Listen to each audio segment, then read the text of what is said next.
Peoples party मुतमईन है।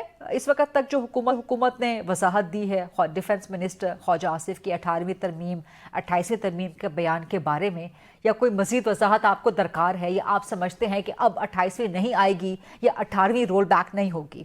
देखें, 28वीं तरमीम आए, 29वीं में आए, कोई भी आए, जो पाकिस्तान के खिलाफ होगी बात, सूबों के जो इख्तियारात हैं उनमें कमी की बात होगी, 18वीं तरमीम के रोल बैक की बात होगी, या एनएफसी को कम करने की बात होगी, तो उसमें पीपल्स पार्टी कभी भी सपोर्ट नहीं करेगी।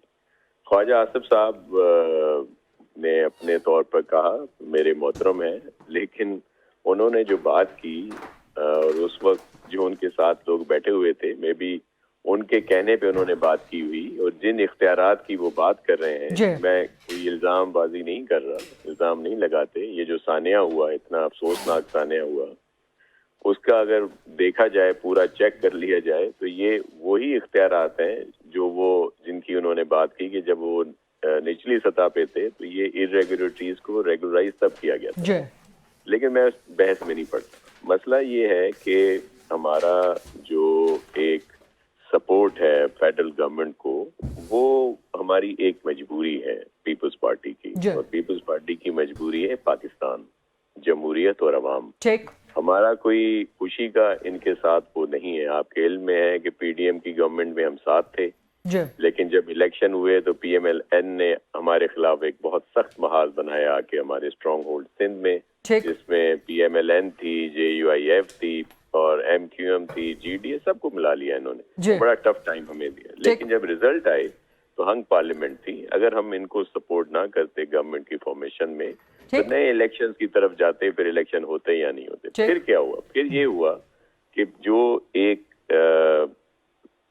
जो हम डिफॉल्ट की तरफ जा रहे थे, जो और पूरी दुनिया में तन्हा रह गए थे, लेकिन फिर मौजूदा गवर्नमेंट, जिसमें जाहिर है प्रेसिडेंट आसिफ अली जरदारी साहब भी हैं, हमारे प्राइम मिनिस्टर साहब भी हैं, और चीफ भी हैं फील्ड मार्शल साहब, उनकी बेहतर कारकर्दगी की वजह से इस वक्त हम दुनिया में तन्हा नहीं हैं। बल्कि जिसका आप जिक्र कर रही थी, इस वक्त हर जगह से आता है कि पाकिस्तान विनर्स में है और इंडिया जो है वो लूजर में है।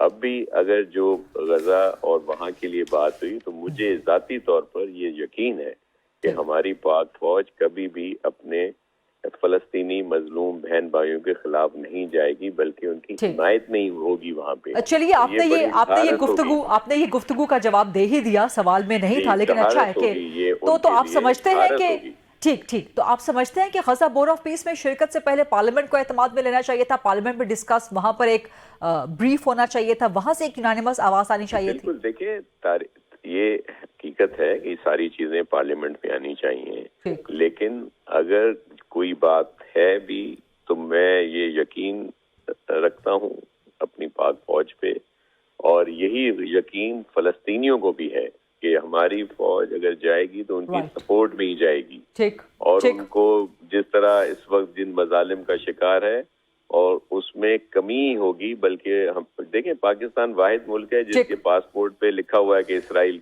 का उसमें नहीं है, और हमारी शुरू से पॉलिसी यही थी, शहीद जुल्फकार अली भुट्टो की भी और हमारे दीगर जितने भी रहनुमा रहे हैं। तो आप समझते हैं कि पाकिस्तान के मौकिफ में कोई लचक नहीं आ रही टुवर्ड्स इसराइल? बिल्कुल नहीं आएगी, और वही है, और बल्कि वहां पे जाके हम अपने भाई बहनों को प्रॉपर तरीके से डिफेंड कर सकते हैं। लचक की बात हो रही है, तो क्या आप दिखा सकते हैं कोई 28वीं तरमीम के मुतालिक लचक? बिल्कुल नहीं।